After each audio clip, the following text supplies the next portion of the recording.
Welcome to the Bladtcast. Christian Blatt here for another fun-filled installment. Very excited to speak with our guest today, Andrew Heaton, who not only has a podcast called The Political Orphanage, he has a book with a pretty great title.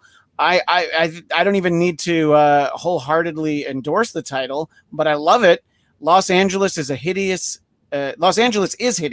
Poems about an ugly city. Andrew, thanks for taking the time to chat with me today. My pleasure. Thank you very much, Christian. I'm delighted to be here on the Bladtcast.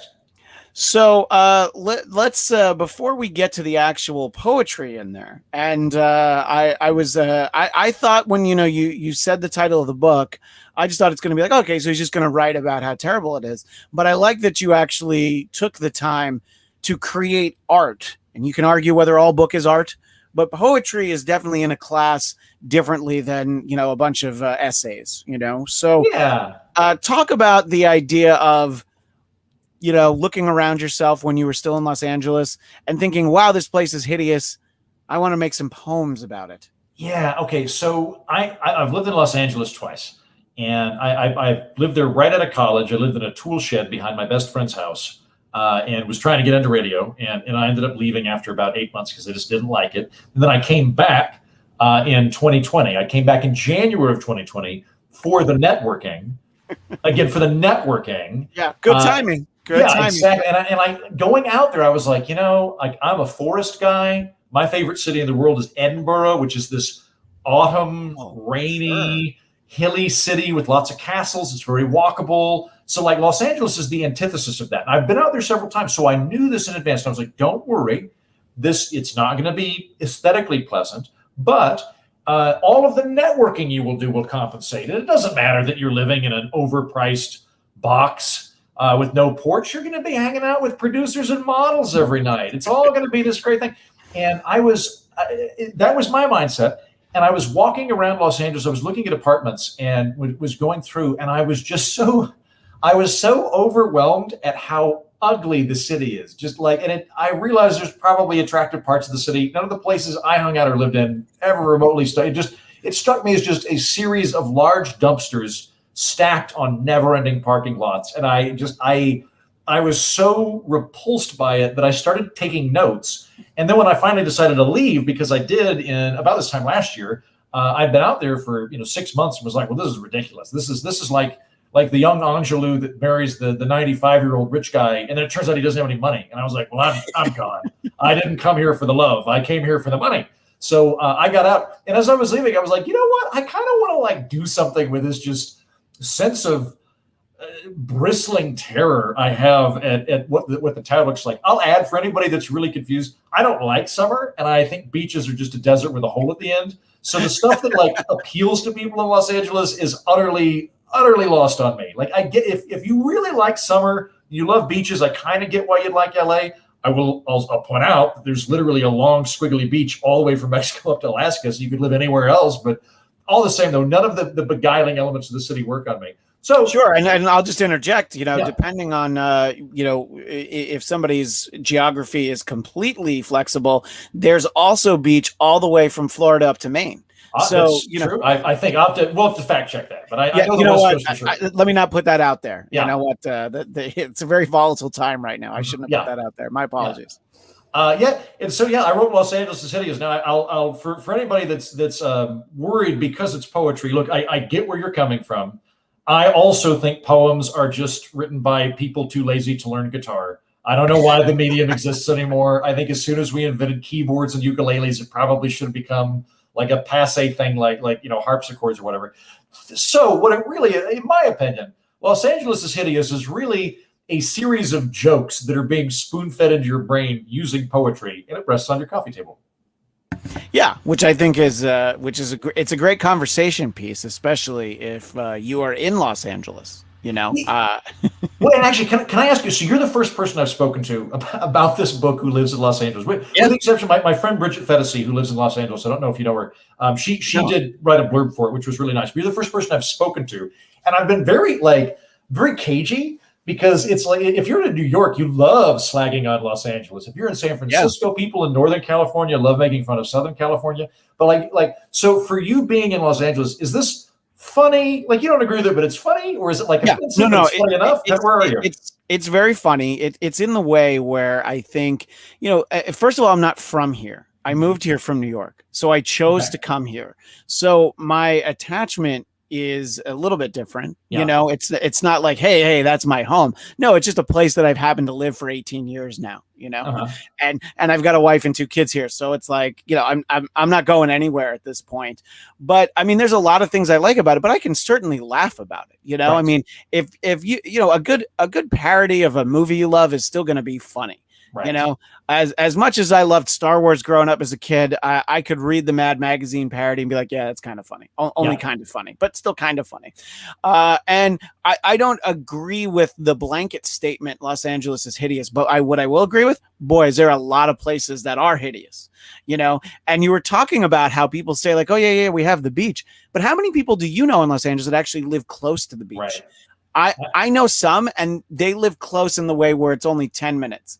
Whereas like we took the kids to the beach over the weekend for the first time all year, and it took us an hour to get there, but we knew it was going to take an hour to get there. Right. And, growing up, we used to go down the Jersey Shore, and that would take like 3 hours. So to me, I'm like, this is great, but I've never lived at the beach. And I feel like it's too cold out there anyway. So if I did live at the beach, my kids loved it. So it's like, yeah, right, I got a little sunburn, but that's fine.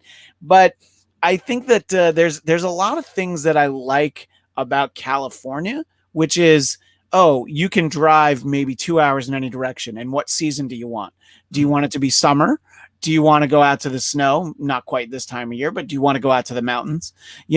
And I think that the fact that it's such a varied climate is great, because there's so much you can do, especially right now. My daughter's preschool doesn't want us. She'll be 4 later this year. They don't want us to leave the state. And if we do leave the state, then our kid has to quarantine for 2 weeks. So believe me, as much as I want to go to Vegas, I am not leaving the state.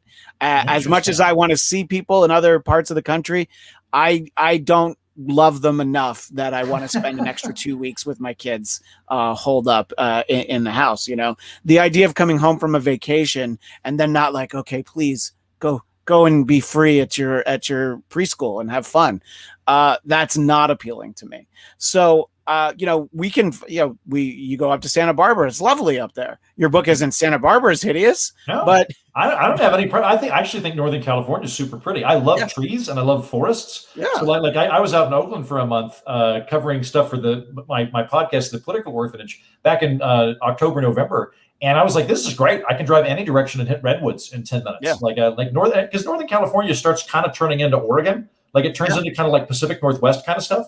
No, it's one of the great things about California is it is a large state with lots of different ecosystems. I agree. Yeah, and I mean, you'll be in San Francisco, and the coldest I've ever been. I think it's a Mark Twain saying that I'm butchering, but to be honest, the coldest I've ever been at a baseball game is a July night game in San Francisco, and I went to opening day at Shea Stadium in New York when it was in March. And it was so much colder in San Francisco in July. And then the crazy thing is you take the BART, you take the public transport into Oakland. It's like 90 degrees the same day, and you're like, I don't understand, but it's fascinating, that you can have all these different things, funny here in the chat. Lynn B mentioned something. She's talking about Randy Newman, I Love LA. And I think it's a great starting point because, I'm talking about baseball games. When the Dodgers win, they play I Love LA. And it's sort of like this, it's as close as an anthem as LA has. But Randy Newman didn't love LA. And the whole point of the song is how terrible it is. But that's completely lost on everybody listening to the song. Like New York is a beautiful song celebrating New York. Chicago, my kind of town, but LA doesn't really, it's, you could have a hooray for Hollywood, but, songs about LA as a city, it's not really romanticized that much. So I'm assuming you're not finding much pushback from people telling you that it's hideous. Yeah, I don't think so. Because I think like the things you could say about Los Angeles that I think are accurate is it's a huge creative hub. There's no disputing that. There's tons of creative people there. If you work in the arts, if you work in entertainment, you work in show business, there's all sorts of stuff for you to do there, which is why I moved out there, right? But I know a ton of people that are there. They're like, my career is here, but yeah, like I'd rather live in Vermont, all things being equal, or I'd rather live in Hawaii or wherever the thing is, right? So I don't. So far, nobody's gotten super angry at me. It'll be curious if that happens, just because so much of my other work is in political media, and I try not to, like, I don't like fighting with people. I don't like arguing with people, but I feel like this is something that's just entirely aesthetic. So I could really give into that and fight and argue. And I'm kind of curious to see what happens if I do have pushback, just going like, yeah, I'll lean into it. I'm curious, Christian, you said that you can't leave the state. That's because you've got kids, right? Yeah,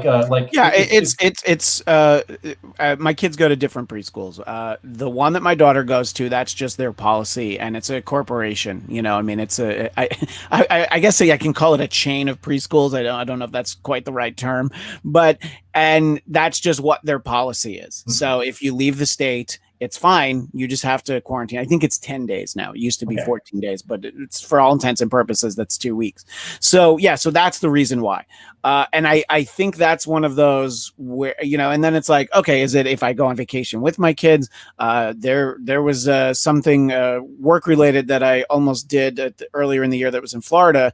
And then I was going to have to be like, well, can I go and then come back? Or is that going to be a problem too? Because if that was the case, then I just would have lied, I just would have been like, yeah, I don't know. So it's just the idea, I guess, of taking the kids, and they're good about it. The people who run it, it's like, they didn't choose the policy. They're just like, we'll let you know if it changes. Well, I get it though too, right? Because like I'm vaxxed. Like once I got vaxxed and my parents got vaxxed, because I was mostly afraid of killing my parents. That was my big concern. Once I got vaxxed and they were vaxxed, I was like, I'm done. Like I'll wear a mask and stuff if it's the rule. It doesn't bother me. But like I'm not going to worry about like going to parties. But like you can't vaccinate kids under 13, right? So that's still like, and I have no acknowledged children, so I don't have to worry about that. But for people that have acknowledged children, you do. Well, and that's what it comes down to is, we took the kids to Disneyland a couple weeks ago, and the policy is if you're vaccinated, you don't have to wear masks. It's the honor system, which is, I guess, the very Disney way is, sure, just smile if you're not vaccinated and we'll believe you. But our kids aren't vaccinated, so we have them wear masks, obviously not when we're eating or whatever, but because we want our kids to wear masks, we wear masks, except for when we're eating, because it would just be like, no, you still have to wear them. And because they have to wear them at school, honestly, it's not that hard for them. On a hot day, we're going to be mindful of giving them more to drink, more water, and maybe a little extra ice cream, things like that. But for the most part, yeah, I think that if I'm somewhere with my kids, we also took them to the movies when my mom was in town. And when they weren't eating popcorn, it's okay. Well, we'll put them back on just because that's inside, And there were other kids there that didn't have masks on. And I wasn't looking over at those parents like, so I would hope that they weren't looking at me thinking like, what's wrong with these, what do they think it is? October 2020? Why are they wearing masks still? And yeah, my wife and I got vaccinated, but we still, I don't know. I mean, especially like restaurants and supermarkets and things, a lot of the people who work there have them on, and that's kind of why I still wear it. Well, okay, one, I'm a pussy and I'm cold in the supermarket, so it really helps my face. Right. Yeah, you got a face cover. Yeah. Yeah. So, and then when it's cold again later this year, I'll probably be like, oh yeah, I'll probably wear it. You know what? I hope we keep them for planes, and like if you visit New York, like I go to New York all the time, like I'll probably keep wearing it in the subway. That makes sense to me. Like places that have a ton of people, like I travel a fair amount. There's so many times where I've sat next to somebody with a cold, and I just hate them the entire time. That you can hear them like this. I remember just vividly this guy who's like. And you could see him like dribbling and stuff, and he'd sneeze. And I was like, and I somehow miraculously I didn't get a cold from it, but I wanted him to burst into flame. I was so angry, and I hope we keep that with masks. Yeah, I mean, remember, you used to be in the airport, and there'd be, like the Asian family traveling, from or to wherever, and they all had the masks on, and you're like, well, that's weird. But then I went to Beijing, and the just the air quality was so bad. I'm like, oh yeah, I kind of wish I had one of those masks. Because look, it's I agree. I haven't flown yet, mostly because I haven't had to, but I also haven't wanted to, not traveling far enough. But I would love for that to kind of be the norm, at least for a while. And I'm not, I think in general, if people want to sit inside at a restaurant, that's fine. I'm just going to still sit outside because it's just easier, right now. I live in Los Angeles, and one of the things one of the perks to Los Angeles is you can eat outside pretty much all the time. Yeah, right. Exactly. So, and I think that, it's, look, I don't want to get into the politics of it too much, but it's relevant. Look, I think that when the rumblings of a recall for our governor Gavin Newsom came up, all of a sudden things fast tracked. Things that you thought were going to happen in the fall or late summer, all of a sudden happened in like May. Yeah, yeah. So, and I was like, okay, good, because you'd hear about other states, states that like legitimately had a lot of problems with COVID. Like when New York City starts opening, and you're like, yeah, but they're all stacked on top of each other. We're spread out. Randy Newman sang about all that geography. We have all this space. What are we doing? So, but what I will say, to just bring you back to baseball games again, when I went to Dodger Stadium and it was still 25% capacity, I've never had more fun at a baseball game without all those damn people, Yeah. And when we went to Disneyland and the capacity, I think, was 30%, I'm like, yes, please, great. No more people. This is great. And then everything's opened like full. And it's like, it's not even like I'm worried about the health ramifications. I'm like, no, I just don't want as many people around, But 30% Disney World sounds fantastic. Like that's usually the kind of thing they do for like princes visiting, where right. like Diana came with Prince William, and they would shuffle her to the front of the line and stuff. That sounds amazing. And then with the baseball games, you just need to pick less popular teams. Like you just need to downscale to very poorly functioning farm teams or minor league teams. Yeah, you could have a blast. Well, I grew up a Mets fan, so 30% capacity is kind of what I was used to, because Shea Stadium held like 55,000. So I think I was at one playoff game that was sold out, but usually, it was around 30%. So I think that LA, and I've known a few people who've moved from LA during the last year just because they were like, well, I don't really need to be here because of the benefit. And it makes sense that for you, if you were doing it for the networking of it. So do you say where you've moved to, or is it a secret location? Oh, no, I'll tell people. I got a grant to move to Tulsa, Oklahoma. Oh, great. And for people that are unfamiliar with Tulsa, because they're assuming it's actually quite pretty city. There's a city, there's lots of trees. It's also it's about 500,000 people, maybe 400,000 people, which sounds really tiny, but I think it's actually a really good amount because, like in Los Angeles or New York, if you want to find something, you can find it. There's absolutely anything you want to do in LA or New York, you can, and you can probably find 15 or 16 different versions of it too.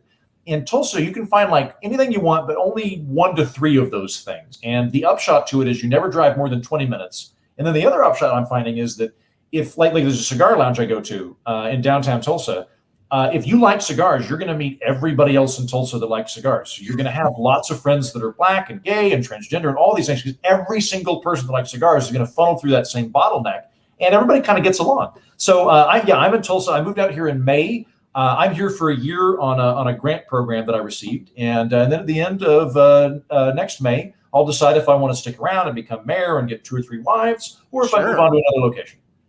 Well, and you were talking about your podcast, Political Orphanage, and the way that most podcasts happen. Yes, some of them have gotten back to studios and things, but in general, I think people are accustomed to the way we're doing this right now. We're in 2 very different locations, but very easily having a conversation. And so the fact that you're moving to Tulsa, I don't think it probably didn't miss it. The podcast probably didn't miss a beat, right? No, there is literally the only difference is people can hear that my voice sounds less stressed. I sound less sweaty. But other than that, there was never a hitch in the production schedule or anything like that. I do worry a little bit that there might be networking opportunity loss because I find that if I'm in, say, because the Political Orphanage, I interview a lot of authors and I interview a lot of thinkers. So it would be beneficial to me to be in, say, DC on a regular basis or New York on a regular basis, because I'd meet people at parties and I'd go, oh, I should talk to you about your book. So I'm a little bit worried about that. But so far, it hasn't been an issue at all. Like I'm finding that if I email people and go, hey, your book sounds really interesting, I'd like to talk to you about it, they're fine with it. The pandemic, for all the horrible things it's done, is it has at least sort of normalized Zoom, which was not, it's hard to remember this, but people didn't necessarily know what Zoom was a year and a half ago. I did, because I was already doing a lot of remote work, but now it's very common. So you can kind of do it from wherever. I think you're muted, Christian. Still, oh, there you go. Okay. Myself, didn't I? So, a good thing I have a podcast host on here that can tell me when my microphone is not turned on. No, I so what happened was I even less professional. I yanked the cord out with my foot. So then when I plugged it back in, I was muted. So, and you know what? The pop-up window tried to warn me. And I was like, shut up. I know I kicked it out. But I had Justin Amash on my program about 4 months ago, and he had just left. I guess he left Congress a couple of weeks back or a couple of months back. And I didn't want to talk to him about what he wishes Congress would do. I just wanted to talk to him about, like, how does Congress work or not work? Like, I was really curious to talk to him about, like, just institutionally, how does this work, rather than like what you want to do economically. And I was transitioning to Oklahoma at the time, and I was staying at a cabin on a lake, and I had good internet, but because I didn't have all of my setup with me, I had to like make this weird like makeshift recording booth thing where I put a microphone inside of an eggshell kind of crate, and then I balanced a couple of books on top of that, and then the laptop on top of that. And like right as I started talking to him, I nudged something, and the whole thing just came clattering down, like just everything just shattered. It didn't break. It was like I could not have been a worse way to begin that conversation of like, hey, like I'm just this random dude in the basement because I want to come off professional, right? And like, I was like, no, there's no illusion that I am cool or professional at this point with this man. But well, for those watching the video version and have seen a lot of the videos, they know that I am essentially in the basement. I'm in the back room in my garage, and then but you can't win, because if I do it upstairs at the dining room table, then people are just like, oh, you're just like sitting in the middle of your dining room. I'm like, well, yeah, well, why not? Yeah. Like I'm in my bedroom right now because it's got carpets, and so it absorbs the sound. So it's the best acoustic room in the place. Yeah. I've intentionally put the camera so you can't see the bed, because I feel that's just a little too intimate. I don't want people to see the bed, but like as it is, it's fine where it is. You don't want them critiquing cool Zoom backgrounds. Yeah, you don't want them critiquing your your bed making habits. I sat down when my mom was in town. I did a podcast with her, and we got like not even 5 minutes in, and the cord fell out, and the whole thing just went out. So I like flipped up my phone, and we're like, okay. So it's like, oh yeah, I'm in show business, Mom. You see. Mm-hmm. But what you're saying about Zoom, it's and I know I'm not the first one to make this point, but what I was going to say is, how did Skype drop the ball in that moment? That's the moment that Skype was, and Microsoft owns Skype now. So there are plenty of people who should have been keeping an eye on that. But you know what? Maybe that's the reason why it fell through the cracks. If Skype was in the business for Skype, they probably would have been like, no, let's give it away for free for right now, and let people try and see how, because every once in a while somebody's like, oh, can you connect on Skype? I'm like, ew, I can. Yeah. But do we have to? Yeah. And somebody it's like, can you call me on the phone? What? I pretty much only use Skype at this point. If I have had certain guests that are just not very tech savvy, and that's like the one thing they know. They know Skype, right? And I'll do it, but I prefer not to. It's much more clunky. I would much rather do. I hadn't even thought about that. You're right. They were the best positioned company on the planet to handle a pandemic, and they didn't capitalize on it. How did that happen? Wow. I don't know. I guess. We know Bill Gates was distracted. So that's true. Yes, you're right. Yeah. He didn't. By the way, he didn't want to split more money with his ex-wife. So he was like, you know what? I'm going to drop this. I would rather us both have less than you have more. In the live chat, our friend Sam Whitfield points out he enjoyed your conversation with Michael Malice, who cool. Michael Malice is tremendous. We had him on the Dennis Miller option, and it was it was sort of through friends when he was still at Anthony Cumia's Compound Media, and I was loosely familiar with him, but his conversation with Dennis was great, and I did see that's one of your most recent episodes, right, Andrew? It was last week, Yeah, and he's and you wanted him to basically explain how anarchy works, and it seems like that's the approach at your podcast, because you were talking to Justin Amash, like, well, no, how does Congress work or don't work, and a lot of people want to get into policy and stuff, but it's a valid way to look at, well, honestly, anything. But yeah, because it's like if you look at Congress, I'm like, it kind of doesn't work, but Right. how's it supposed to work? You know, and is that sort of the approach you tend to take, is just just let's go through this and see how we can try to make this work, you know? Very much so. So I enjoy doing policy work. About once a month, I'll do a deep dive on some kind of policy where it'll just be me, and I'll do like a really researched monologue on, like I did one last month on like, why is college expensive, and what do we do about student loan debts? And I have my own assessment of why it's happening, and I have my own policy prescriptions for it. But I do my best to explain, like, these are the perimeters of the debate, and this is, you know, what the landscape looks like. Because I'm not particularly interested in convincing my audience to agree with me. I just want them to be smarter versions of whatever they are, because I shouldn't be the smartest person working on this stuff. But I think I can help people that don't full-time podcast at least get an understanding of it. But most of the time I'm talking to guests, and you're absolutely right. When I bring a guest on the program, I am far more concerned about trying to understand problems and understand how people think and solve problems than advocating for a particular viewpoint. So I have my bearings. I'm a very free enterprise guy. I'm very socially tolerant, very pluralistic. So I've got things that I feel very strongly about. But when I bring on guests, the point of the program has never been to affirm to people what they already believe, which I think is a lot of political media is, you're more right than you already thought you were, and the team you hate is even worse than you thought they were. And I have no desire to do that. I am much more interested in bringing on people that challenge me and challenge the audience and make me think. And I might not agree with them, but at the end of it, I do have a slightly broader worldview, and maybe I am wrong about something. And so, yeah, very much so. And Michael's great for that, because I don't think anarchism would work. I'm not an anarchist, but it was a fascinating conversation because Michael's a very, very smart guy, and has really put in a lot of thought into what an anarchistic world would look like and what a stateless society would look like. And over the course of talking to him, I'm like, I still don't buy this, but he's given me some analytical tools now that I can apply to other things. That you start to look at war different. You start to look at authority different. And so, yeah, when I try to bring on people all the time that are a little bit different than my own viewpoint, but have a good conversation with them as opposed to just fight them. Yeah, which is, I think, what good conversation should be, and obviously good interviews are too, is just, well, let's just talk about it and disagree all we want, as long as you let both parties say, here's the thing I think, I actually think this.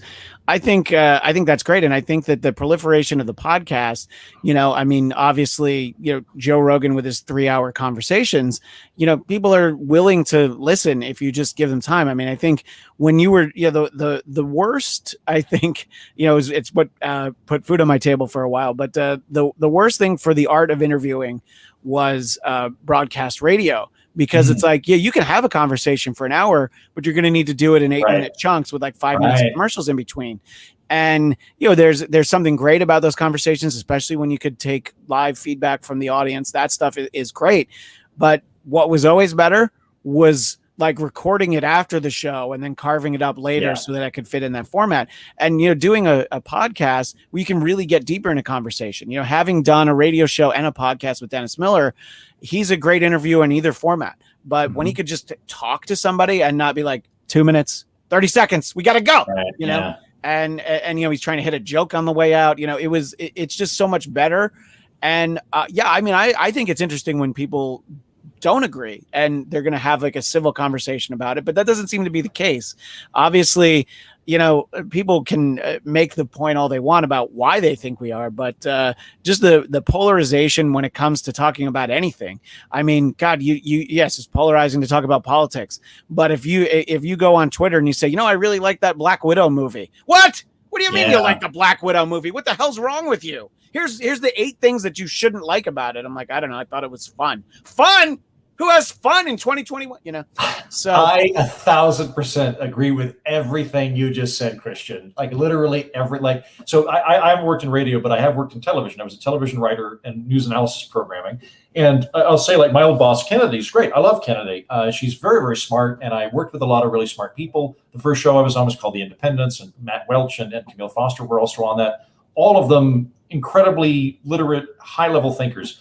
And by the end of it, I was like, these people are so confined by a medium which won't allow them to ever be fully expansive. And it's just like you talked about with that, just not even getting into profit incentives. The structure itself of the longest segment we had on the Independence was 8 minutes, and we usually had 4 people on camera. So doing math, everybody gets about 2 minutes to talk about something. So if we're talking about like Israel and Palestine, and you've got 2 minutes to make your point about how to fix international politics with this 1,000-year-old conflict going on, like you're not going to do it. What you're going to end up doing is basically shouting bumper stickers at each other. And so podcasting is great for that, because you can actually hear people out, particularly when you disagree with them. You can like one of the things that I don't know. I've kind of shifted away from like I disagree with you to that's interesting. Like that's becoming more and more my default is like, wow, that is not where I went. How did you get there? How did you get to that position? And then kind of drawing them out. And then a lot of the time, again, you find these interesting positions. And I think on top of that too, that at least with television, because it is primarily an entertainment medium rather than an informational medium, it's always beneficial. It's always more beneficial than not to have heightened drama and conflict. And because people understand binary thinking easiest, right? Like having black, white, up, down, blue team, red team, that kind of thing. Everybody kind of intuitively understands I'm on one team and the other team's going to do something, right? It lends itself to that kind of reductive, conflict-driven way of approaching things that you don't get in podcasting and in long-form interviews, where the way I look at it, like I'm bringing on a series of friends because we're both on the same team. We're trying to solve problems. And a lot of the time we have different solutions to solve those problems, and we're going over each other's solutions in the effort to solve those problems. I don't view the people I bring on my show that I disagree with as an existential enemy that I need to combat for the edification of the audience. And so yeah, podcasting is great. And then in terms of the like hating stuff on Twitter, man, Christian, I am 1,000% with you on that. Like I think we're going to look back at Twitter and Facebook and go, we designed a medium that was almost perfectly sculpted to exacerbate pathological problems in individuals. I'm getting attention, I'm getting reinforcement from my group, and all these things. And I'll see these feuds on Twitter. I have one or two friends that have made Twitter work for them. I mentioned Bridget Fettis earlier. Michael Malice is a good example of somebody who's really figured out how to integrate that into his career. For 90% of the people, myself included, Twitter is just bickering with strangers for no reason at all. You're arguing with somebody who's probably sitting on a toilet that's just doing stuff while they're bored, and it has no benefit at all. And it's like, why are you doing this with your time? And then on top of that too, it's like I don't really watch Marvel, but if you enjoyed Black Widow, good for you. I don't care. Yeah. I mean, look, I don't like the Fast and Furious movies because I don't like cars, but they're hugely popular. They're very successful. Great. If you liked it, that's good. Just, I mean, I never watched Game of Thrones because I don't like dragons and hobbits and stuff like that. It's just not my thing. I like nerd stuff, but that's just not what I'm into. And like, how could you not watch it? I'm like, I don't know, because I don't think I'd like it. Yeah. Wouldn't you rather I just say I don't, then I'm not saying you don't like it. I'm so glad you like it, and then when somebody likes something that I didn't, I'm like, man, I wish I liked it. If I have that opinion, I'm like, I wish I could have liked it as much as you do, but it's like, no, people are out there with the same like venom and vigor with which they want to prove why their political points are right. They want to tell you why you shouldn't like a movie or a comic book or a cartoon. And I'm just like, all right. And, it's hard to not get wrapped up into it in just a little bit, because it's like, you just want to sometimes respond to somebody and you're like, I guess, but I'll get drawn in. Like I definitely, I'll get suckered in. But I think that there's a kind of, one of the things I'm long-term worried about for our society is I think that one of the best things that America ever came up with and has been in the process of perfecting over the last 200 years is pluralism. I guess we didn't come up with it, but we attempted to create a pluralistic culture. And my definition of pluralism is you have the right to be wrong. You can be incorrect. It's okay for people to be incorrect about stuff. And where we come into conflict is, are you wanting to be violent? Or are you wanting to take rights or money from people? Or are you wanting to be a dick to people? That's where we need to have these conversations. If you can be okay with people being wrong, I'm generally fine with you. And it's kind of getting to this level of like, I'm going to shout out the stuff that I love, and I love Marvel or whatever. And if you can't do it, I can't handle it. And it's like, who cares? This is such a low level thing of enjoying yourself and other people doing it. But To go back to like I'm in Oklahoma, so I marched in the gay pride parade here a couple of weeks ago. Very pro gay, very much on that team. But I'd say like if there's people in Oklahoma that don't think gay marriage is legitimate because they have religious reasons and they don't think it's real and they think it's sinful, as long as they're okay with the legal rights existing and they're not trying to militate against that, and they can be nice and interact with gay people in a workplace environment and that sort of thing, I don't think it's that big of a deal. I'm okay with them being wrong. I'd prefer that they come around to our position, that it's fine and really, really normal. But there's a difference between like that person that's going, I'm not sure I agree with this, but I'm okay with it existing, and I'm going to exist in my own little world. And it's like, cool, as long as we can all go to the grocery store and work together, that doesn't really offend me. But when people like want to get like combative about it, like, no, we all have to believe what I believe. We all have to have on an interior level what I believe. That's the when it starts getting dicey. Yeah, and I think that's what it really comes down to when, that's an issue where politics and religion definitely often merge, is, about gay marriage, gay rights, and, abortion, obviously both of those things. But just in general, politics sort of becoming like this religion that they have for so many people. And, there's definitely some faiths that are like, oh, I believe this and you don't, so you're probably going to go to hell. But then there's the other ones who are like, no, I have to now try to convert you to my way of thinking. And it's like, well, that's not really going to work. Yeah. I mean, did the Crusades work? I mean, I guess it depends on who you ask, but I don't think so. The goal was relentless bloodshed and frequent changing real estate. Then they worked masterfully. Yeah, otherwise, no. But by the way, the tweets about the Crusades, if only you had read some of those, they were just like, I can't believe you think this isn't working. Look at what it's doing. But yeah, and it's just like everybody's so divided, and you can look, it was easy to say like, yeah, there were people just how they felt about President Trump, and people felt that way. Some people felt that way about President Obama. And it's just like sort of intrinsically, like right away is like, yeah, I hate this and I hate everything about it. And no, I can't talk to you.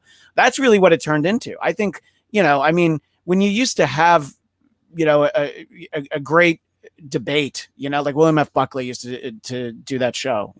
Was that called Firing Line? I don't want to sound stupid, but I think it was. Right. But it's like when and it's just like, oh, it's great having two people that disagree, and just the idea that there used to be debate in Washington, but everybody would go out for drinks after, and it's just like, yeah, just talk about it. And the idea of like, oh, I can't talk to you, and then it's like, oh, if you voted this way, I don't want to be friends with you anymore. I'm like, I don't care who you voted for. It's also not a very good strategy for converting people. If that is if your goal is to get people to come over to your position voting wise, or to nudge the Overton window towards whatever your thing is, contempt 0% helps. I've never seen contempt be helpful. Yeah. Contempt can silence people, and it can frighten people, because if I'm going to be shunned by my community or whatever, I might get quiet about the thing. But you're going to really resent the people that forced you into that position. And there's a great guy that you ought to have on your program, Daryl Davis. I had him on the Political Orphanage about a year ago now, and he's a really cool blues musician out of Maryland, kind of in the DC area. He's a black blues musician, and he one time was performing music, and he met a guy in the KKK, and to really reduce his wonderful story. He ended up becoming friends with this guy who was actively in the KKK, and he'd just call him and go, hey man, I'm running to the store. Do you want to come with me? And the guy would, ride in a car very suspiciously with him. He invited him over for dinner a couple times. And after like a couple of years of this, the guy called Daryl up and was like, I'm quitting the KKK. And he's like, why? And he's like, because you're one of my best friends. I can't do this anymore.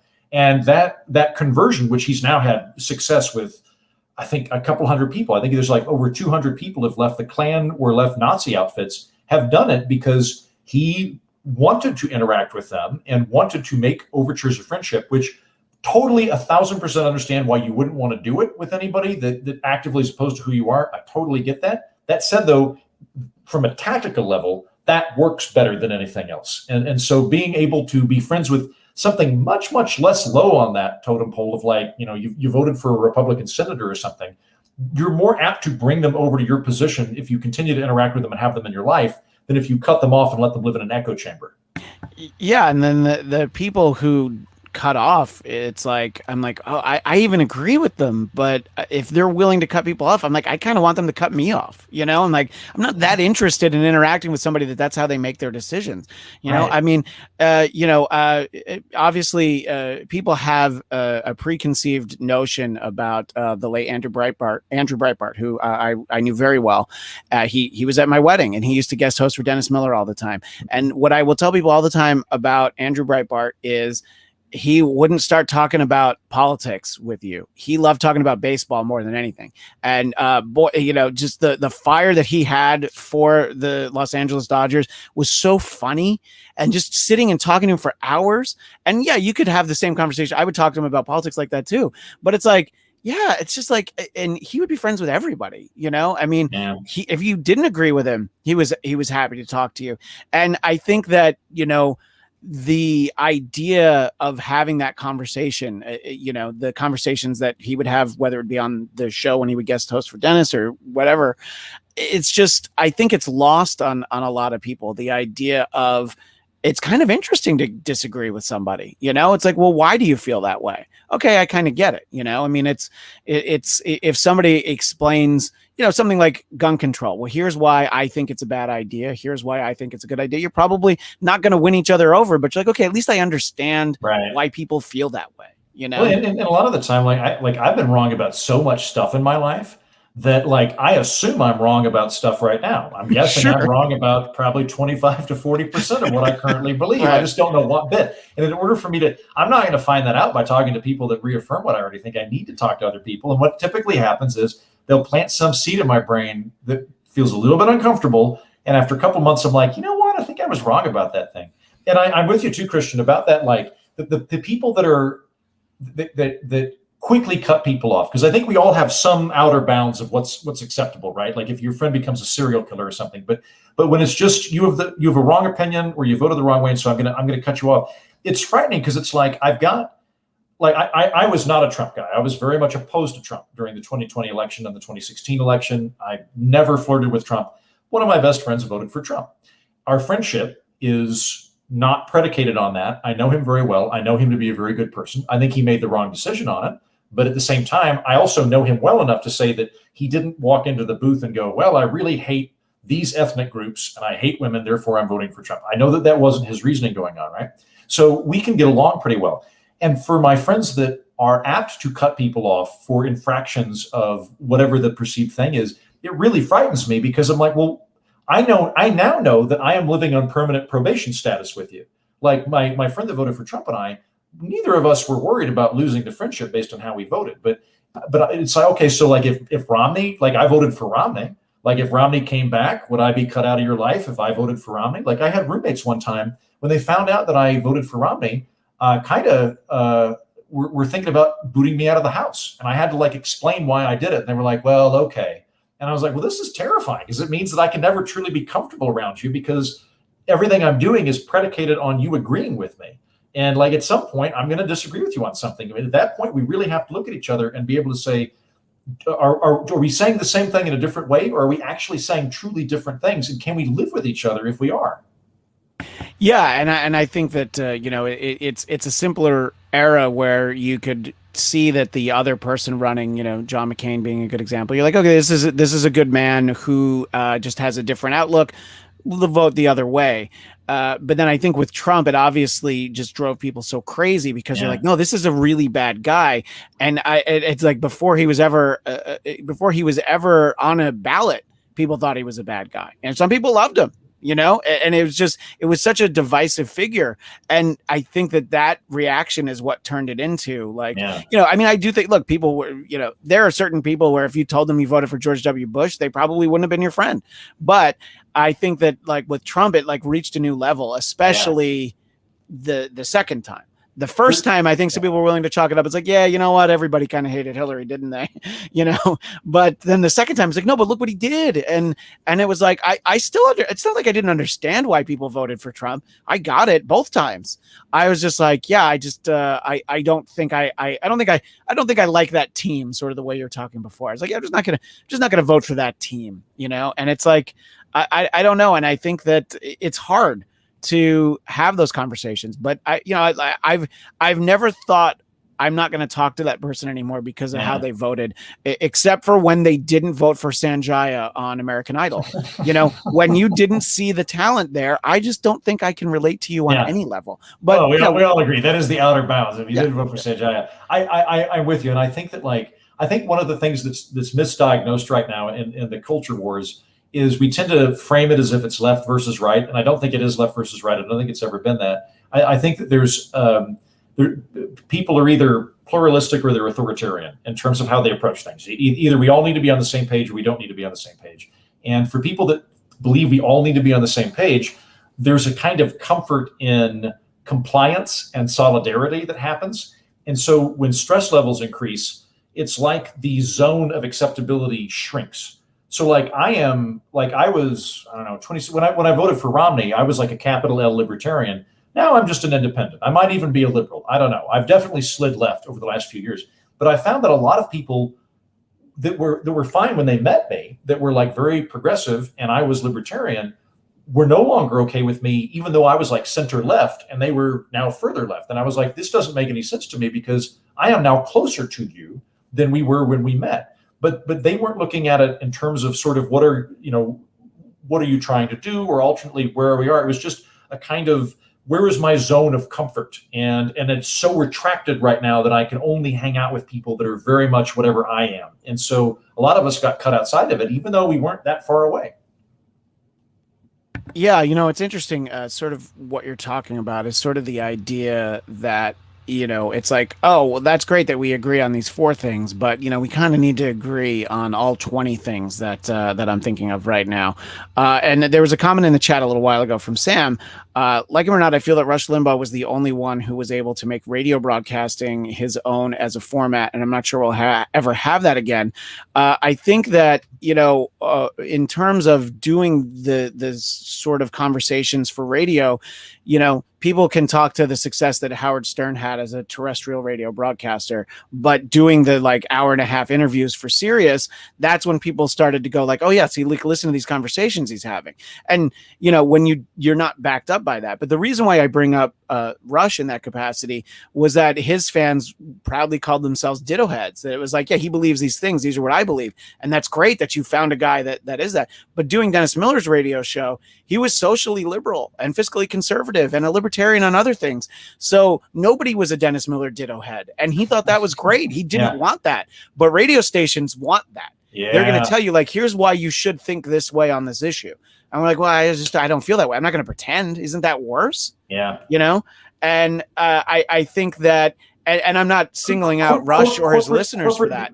Corporate media prefers you be easily labeled. Corporate media wants you to exist in very set parameters that are easy to market and easy to interpret early on. And when you step out of that, because I went on some radio show and they brought me on as the token libertarian, but I'm kind of center left on gun control. When they got onto gun control, I was like, yeah, red flag laws. I'm with you on that. I think that and I'm kind of it threw the whole thing out of whack because they're like, wait a minute, and they're trying to argue with me, and I'm like, but I don't disagree with you on this thing. Yeah. And they're like, but you're being this thing, and I'm like, well, really, I'm my own guy, and I have different opinions, and I'm not. It's not that my opinions are. I'm not taking somebody else's team and then trying to comport my opinions around that. I'm trying to figure out what I think, and then I figure out which team best aligns with what I'm thinking. And I'm like, props to Dennis Miller on that. One of the things I like about my audience on the Political Orphanage is I think most of the audience actually disagrees with me about quite a lot of things. And I'm like, well, first of all, good for them for wanting to expand their mind a little bit.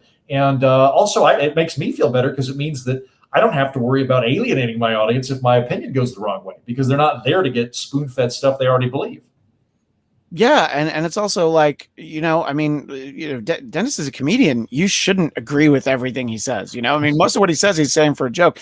I do want to circle back to the book, but this I thought is a funny anecdote in relation to radio interviews. Farad Muhammad mentions, I remember Buzz Aldrin was on a local program here in Chicago. He was telling a story about being on the moon, but the host had to interrupt him to do weather and traffic on the 8s. And that is actually the perfect example of what the problem is, that you always have to get to those things, That's a perfect example of that. That's great. I got to meet Buzz Aldrin here a couple of years ago when I was a television writer, and I just wanted to ask him about aliens, and finally got to do it. I was so excited, but it was because I was hanging out with him in a green room and not having to talk to him in between broadcasts. Yeah, Fard, that is a great example. And he also says, I considered myself a Dennis Miller Republican since before the radio show. Yeah, because there were very specific things, and Andrew Breitbart used to say, like, there was a bit that Dennis did that sort of a moment for him was when Ross Perot ran for president. His running mate, Andrew Stockdale, Admiral Stockdale. I don't want to get his name. Yeah, Admiral Stockdale. His running mate. People just made fun of him. It's like, what? So we're supposed to hate this guy because he's bad on television? That's what Dennis's joke was. And he's like, well, they're being so mean to this guy. This guy's a war hero, and that really connected with Andrew Breitbart, and that's why he liked him. But yeah, I think it's a good example of just like sometimes you realize, like, yeah, just because I agree on some of these things doesn't mean I have to take all of it. And it's tough to get your information in a way that is unbiased. I mean, most people are like, well, which of these echo chambers is the one that echoes what I think, and the idea that you don't get, and look, there isn't really a good alternative. It's not like, well, CNN's right down the middle. That would be great. It'd be smart if somebody did that, but nobody did that. Yeah. Because it goes back to what you're talking about. Television, they want drama, they want ratings, and the other sad thing too, and I hate to sound like a snob about this, but like you're also going for the lowest common denominator, and having two options is the one thing all dumb people understand. Dumb people get us versus them. That's everybody understands that, right? You get like a notch above that, and you're like, maybe there's three ways of looking at that. And you get up to like level 4, and you're like, there might be three ways of looking at it, and all those people might have completely different opinions on this other topic, right? But that's complicated. That's hard to do. It's very easy to go, there's red team and blue team, and everything in the universe can be understood in those two ways. So let's get back to the book, and of course, right at the moment where I start talking about the book is when I accidentally closed the I closed the graphic. There we go. And now it's back. But Los Angeles is Hideous, Poems About an Ugly City. What I wanted to get to are just some of the points that I know you make. There's a chapter about the Hollywood sign, and I'll let you use the exact terminology you use because I don't want to butcher it. It's funny because when I first moved to Los Angeles, my roommate Tim and we lived on Beechwood Canyon on Beechwood Drive. And so people would make fun of us. It's like, oh, so you moved to LA and you immediately moved under the Hollywood sign. And it's like, well, yeah, but that's not why we're like here. But then it's like, yeah, I guess that I am that idiot, but that wasn't the plan. I didn't set out to do that. And, I mean, it's a sign that's, one of the things that when people come to visit, I take them to see it, but, we don't have a lot. It's not like you visit Washington, D.C. Oh my God, there's the monuments and the museums. There's so much to see. So we got this sign. Do you want to see the Capitol Records building? Right. But anyway, I wanted you to get a chance to make your point about the Hollywood. Yeah, no, you're 100% on the regard. I think the landmarks in Los Angeles are not nearly so striking as like you go to New York City, there's the Empire State Building and the Chrysler Building and Grand Central. And you go to Washington, D.C. and there's there's Congress and the White House. LA has a bunch of letters on a hill that kind of look like some dyslexic god tried to put dibs on it so that other gods couldn't take it. There's the Capitol Records building, and then there's a bunch of names hammered into a gutter along Hollywood Boulevard. So I was never super impressed with any of these things. And like, again, I just have to point to this, the aesthetics of it. If anybody else did, it's only because there's all this fame associated with it. It's not because it's terribly pretty. Like if Topeka, Kansas spelled out Topeka on their one hill, you would be like, wow, look at that. We got to go to Topeka to take our picture next to these big letters. And it's also like it's so I did research of this. It was originally Hollywood land. Yes. And then the land it's not that they changed it. It's that it just fell off and no one wanted to bother fixing it. So it was a dilapidated sign. It was put up as a housing addition for segregated housing. So well done, Hollywood.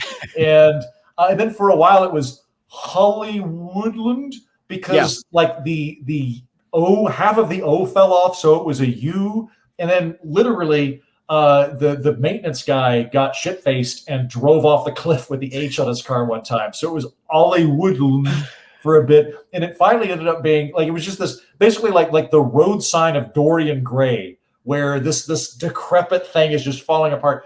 And Hugh Hefner basically galvanized people to contribute to restore the Hollywood sign. And so it's largely owed to him, which means ultimately the Hollywood sign was funded by all of these anonymous forgotten breasts. Like the same way that the pyramids were made by the Jews. We don't know the names of the Jews that made them. We only know the name of Ramses and things like that. The guy that organized it, it's born on forgotten nipples, based on a former segregated housing edition. And I was like, this is just, it's so much of the underbelly of Hollywood's right there. Yeah, and Los Angeles does not have a great history when it comes to race, and I'm not even talking about the riots. I mean the where Chavez Ravine, where Dodger Stadium is, to bring it back to that was affordable housing for low income Mexicans, and that is why Mexican residents of Los Angeles hated the Dodgers until they had a Mexican superstar in Fernando Valenzuela. I wish I'd known that before I wrote my book. That would have been a great chapter. But then I could have made fun of sports too. Yeah, but they hated the team because it's like, and there's photos of police like dragging people out of the houses because I guess it was eminent domain. It's like, no, we're gonna build this stadium here, the team that we lured here from Brooklyn. Congratulations. I'm going to hold in my inner libertarian from going on a screed about how much I hate both stadium subsidies and eminent domain, two of my profound burst into flame bugaboos. Yeah, there's a lot of stuff like that. Like one of the other things too. Like there's a poem in Los Angeles, Sprawl by Edict, where I talk about how. By the way, and I have to say, now I'm in political mode. I promise this is funny for anybody listening. Check out the book. It's a funny comic table book. Even if it isn't, it's fine. It's not a screed so much as humor. But you're right. Like the reason that Los Angeles is a giant sprawling metropolis is not accidental, or it is, but it's not random. What happened was when FDR came to power and the Federal Housing Administration came in and wanted to pass out mortgages to everybody in America, Los Angeles and other cities in California went, oh crap, if we do this, are Black people going to get mortgages? We don't want that. So what they did was they basically outlawed building up because they figured that Black people were going to live in apartment complexes instead of living in houses. And on top of that, if you had neighborhoods with single dwelling houses in them, they could have a neighborhood covenant, which would require approval for anybody to buy a new house in the neighborhood. So basically you could have white neighborhoods that could only let white people in, and you ban all the apartment buildings. And the thought was that would keep Black people on the periphery of the city and not let them move in.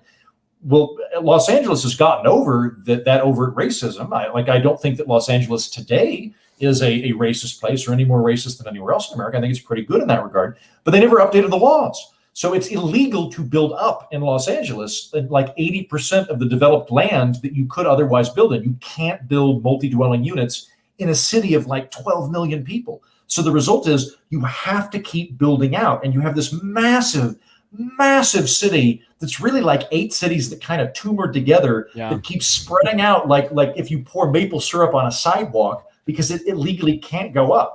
And it's basically the reason Los Angeles is a sprawling, ugly mess is because of racism. Yeah, and also, getting around that sprawling, ugly mess, which will transition into another of your entries in a moment. But it's because when people, when you had the boom here, the baby boom, really, it was, oh yeah, we should probably invest in some kind of elaborate subway system. And then the car companies were like, no, here's some money for some freeways, sell some more cars, which is great if you can afford a car. But the same people you're talking about, like, well, we're not going to be able to buy a car, right? At least not right now. Well, then I guess you can sit on a really hot bus for 2 hours. Right. How does that sound? And you have an ode to traffic in the book, don't you? I do. I mean, I think that is one of the signature characteristics of Los Angeles is that it had probably the worst traffic in America. I think at least in terms of notoriety.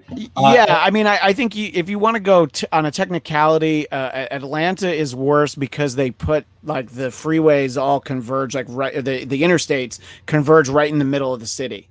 And it's like it couldn't have been like laid out worse, but I don't think that's much of a solace to somebody that lives in Burbank and works in Santa Monica. So again, I'm in Tulsa right now. I can get anywhere in Tulsa in 20 minutes. It's wonderful. There's no such thing as traffic. It's funny because like people on the south side of town are like, oh, you're in downtown? Well, we're never going to see you. It's 20 minutes away. And our very easy drive where the worst case scenario is a series of red lights. Yeah, there's an entire poem dedicated to traffic in Los Angeles, an ode to traffic, where I talk about how many, like, I think it's like 1,000 hours that people spend in cars on average about right. Yeah. Per year. And my takeaway is, look, like it's 1,000 hours on average, but it only takes 1 hour to drive away. That's how long it takes to get out of the city. Just drive and keep driving. Yeah, and it's that's been the greatest thing about the last year and a half is just not commuting. But then when you do go places, then you start to realize, like, oh, I guess everybody's has gone back to work, because even a year ago, like last summer, driving somewhere on the freeways, I was like, how did it only take me 20 minutes to get somewhere that used to take an hour? So it was great. And I think that's why so many people are like, yeah, I'm not even really so worried about COVID. Can I just work from home? I don't know, maybe even sometimes, because look how good we did it. One of the points you make in the book, and I will raise my hand as a coward, is only cowards fear winter. So growing up in New York, I grew up like 45 miles northwest of Manhattan, right where the suburbs start to get rural. We're between two mountains, and schools all around the area would be open, and we would just be closed because we would get so much snow all the time. And I had enough of those winters where I'm so glad to be here, where I don't have to. I was back one Christmas where I got out the snowblower, and my wife and we helped shovel out my mom. It was quaint. It was kind of fun. It was like 2009, but I don't ever need it again. So that's just me, because I've had enough of it. So, much like Blue Oyster Cult says, don't fear the Reaper, I fear the winter. Right. But you would say that people that are here for that reason, they are cowards, aren't we? I stand by my position that you and all of them are cowards. I think that it helps that I'm from Oklahoma, which is a state where God is actively trying to murder everyone with weather. We have brutal winters. It was like -14 at one point in January this year. The summers are horrible, and then there's tornado season and earthquake season. So we at least have the solace of knowing we're trespassing and God's trying to murder us. Los Angeles exists in perpetual spring and summer, and I for one, aesthetically, I would much rather be cold than sweat. I hate sweating. My ideal would be to never experience 85 degrees Fahrenheit or hotter again for the rest of my life under any circumstance. But I think that aside from the cowardice of fleeing winter, I think that Los Angeles has a very numinous trap that people can fall into, because I think you need seasons to remind you you're going to die. Like you need to have winter so that you see all the plants die, and you like change your clothes, and you're like, and fall happens, and you're like, oh, it's okay, cool foliage, and like now I get to drink this particular type of coffee I like, and then spring runs around, and you're like, oh, this is great, I'm going to put on a t-shirt. When you don't have that, you don't realize you're aging nearly as fast. You just wake up and you're like, oh shit, I'm 45. I'm wearing a hoodie. Why am I wearing a hoodie? I'm 45 and I have a skateboard. And I think Los Angeles can really like sneak, like aging can sneak up on you there, because you're not aware of the passage of time. Whereas like you need to, about once a year, you need to get a little drunk at like the dead of winter and go, crap, I'm 37 now, man. Oh, I need to do some stuff. Whereas I don't know that you necessarily get forced to confront that. Yeah, and by the way, you nailed it. I am 45. I've lived here for 18. I've lived here for 18 years, and did you just realize it now? You hadn't thought about it till I thought I was still 28, and then I thought about it. I'm like, wait a minute, no. I need to get rid of my beanbag. This is ridiculous. I should buy lawn furniture. Yeah, and I think the one pro that I had for Los Angeles moving here from New York, and obviously I didn't live in the city. I never lived in the city. Closest I ever got was Hoboken, which boy, if you want to do a book, I could do a book on Hoboken. But the idea in New York was, because of the proliferation of mass transit, even out of the city, that moment, which happened way too often, it was like 1:30, and I was like, yeah, I should probably go home. I have to work tomorrow. I was like, yeah, but why don't we get another pitcher of beer? Not let's get another beer. Let's get another pitcher. And then all of a sudden it's like 4 a.m. and I'm like, oh, so that didn't happen in LA because you had to drive home, and also the bars closed earlier. So it helped me. True. I did find people were less inclined towards alcoholism in LA than they are in New York and DC. I will give hats off there. Like, people drink far more responsibly. Hats off to them. We're like DC. Conversely, if this book does really well, I might write a book called Washington is Pretentious, and half the poems will either be about what a population made entirely out of former student council presidents looks like, and the other half will just be like basically pointing out what functional alcoholism is, because that city is just like, it's just chunks of marble floating in a sea of bourbon all the time. It's arguably functional alcoholism. Arguably functional. The one summer that I lived there, I lived in Georgetown, and so then pretty quickly you're like, oh, wait a minute, I got to take the bus everywhere? What the hell? And so I would like walk up Wisconsin Avenue in the humidity, because I'm like, I just don't want to be on the bus. I was a White House intern. I'm like, I'm wearing a tie, and I'm like, I'm still gonna I would just rather walk than get on that bus that goes all the way up. Just a couple more things I wanted to touch on, but I saw a great comment from Corby in the chat. I have no idea how I'm 41. Branson must have the same effect. Corby, living in Branson. One of the things that would militate against my theory somewhat, is I imagine Branson, Missouri probably gets the same level of weather. So I don't know. In his case, maybe he's just taking really good multivitamins and he's not wrinkling as fast as I am, because I've got a long horse face and I drink too much. I am very aware of my age. In his case, maybe he's just very virile and stuck up on him. More power to you, sir. Yeah. One of the things that you focused on is it's a perfect example of how everything in Los Angeles is fake. Yes, it's because TV and movies are made here, but in general, there's a lot of, phonies and things. The first time I ever came here, I came to visit a friend, and I was I loosely like worked in television in New York, but I was so tired of talking about it that I remember talking to this girl who was a dental hygienist, and I talked to her. Yes, she was cute, I'll say that, but I was so much more interested in her than anyone else. I'm like, because everybody sizes you up with, what do you do?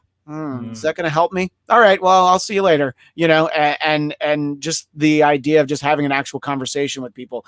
But one of the phoniest things about Los Angeles, and you do appropriately use air quotes, is the Los Angeles River, which of course is not a river. Oh God, that thing. Yeah. That, like, the Los Angeles River is a gutter that appears to be the byproduct of a mountain with a faulty prostate.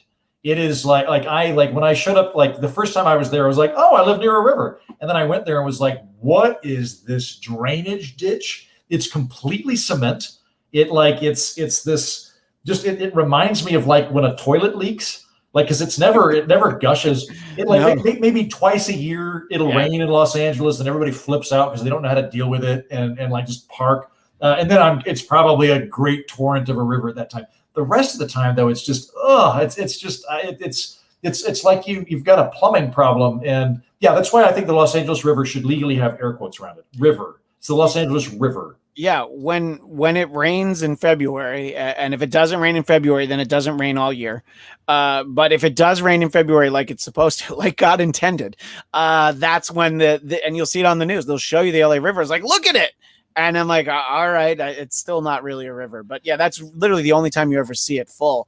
And, it's TV and movies love to film there. I mean, they shot the Grease car race down there at the LA River, again, using the air quotes.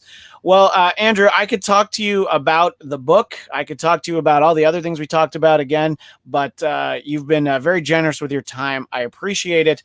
The book, Los Angeles is Hideous, Poems About an Ugly City. Our guest has been Andrew Heaton. Tell us where people, obviously podcasts are usually all found in the same place, but let's give them the name and tell them where they can find it and how they can keep in touch with you. I appreciate the plug very much. It's been a pleasure talking to you. I had not anticipated having a delightful, substantive conversation bookended within the discussion of my book, but very much enjoyed it. So if you're listening or watching and you really like the funny part of our conversation, highly recommend you buy Los Angeles is Hideous, Poems About an Ugly City. You can go to Amazon.com or you can go to laisugly.com. They'll both take you to the same place. If, conversely, you didn't like the funny bits, but you really like the substantive bits, then I would recommend you check out my podcast, The Political Orphanage, which is specifically designed for people that like to get along with folks they disagree with and are just trying to figure out what's happening. Right. And hopefully everybody liked all the bits, and then they Hopefully, want yeah. the book and they subscribe to the podcast. That would be the ideal. If you don't do that, you hate. If you don't buy the book, it means you think Los Angeles is the prettiest place on earth, and shame on you. And if you don't listen to the podcast, it means you're against pluralism, and shame on you. You should do both. If you think Los Angeles is the prettiest place on earth, you probably grew up and still live in Malibu. I'll have to concede that, having just been out there over the weekend, you're like, yeah, all right, I get it. I get why people live out here. But again, I still think it's too cold most of the year. But that's just me, But I live in Burbank, so we can't get married. We're not going to get along well if you think Malibu's too cold. I would just have to go our separate ways. Yeah, but Burbank's too hot, so I don't know. Oh, yeah, and that was what I was going to say earlier. By the way, is another instance that we definitely couldn't get married. Is that if given the choice, I would rather live in Vegas or Phoenix than live in Maine. Like I would rather I'll deal with the 120 degrees, but I just don't want to be cold anymore. I don't think my bones are too soft now. I can't handle it anymore. Yeah, see, this is what I find that heat makes me tired and cranky. Coldness just makes me alert and angry. And I would rather be alert and angry than tired and cranky. And so I am fine with like strapping myself in a parka and like blazing off to save my cow from a blizzard, and then like coming in and like sitting by the fire and just glaring and drinking whiskey. What I'm not okay with is just that feeling of like damp, sticky heat. When you're trying to do something, like you're trying to fix something, and you just oh god, I hate it so much. I hope this book sells well enough that I can just buy a house in New Hampshire and never go south of Westchester County again under any circumstance ever. Well, I was going to point out you're selling at least one thanks to this conversation. David House points out Heston is a hoot buying the book now. So you've sold one, and I did it. I'm sure that that's the return you were looking for this conversation, was at least one. This is great. No, I've got exactly 1 million media hits lined up, and so at the current rate, I am probably going to be worth about $5 million. So this is working out really well. Just remember to keep the smile on your face if the host breaks away for traffic and weather on the 8th. Well, Andrew Heaton, Los Angeles is Hideous, Poems About an Ugly City. This was a delightful conversation, and I hope we have an excuse to chat again soon. I'd love to come back anytime. Thank you so much for having me. All right, we'll talk to you again tomorrow. But thank you so much, and we appreciate everybody in the live chat. Thanks to everyone. And for our next episode, it will be the long-delayed conversation where our pal Will Sterling, Agent Sterling, and we will finally sit down and dissect the A&E biography on Kiss. So if you want to see a very different kind of conversation, it'll be that one. But boy, I would talk about Kiss just as seriously as I'll talk about anything we talked about here. That's not today, though. That'll be next time on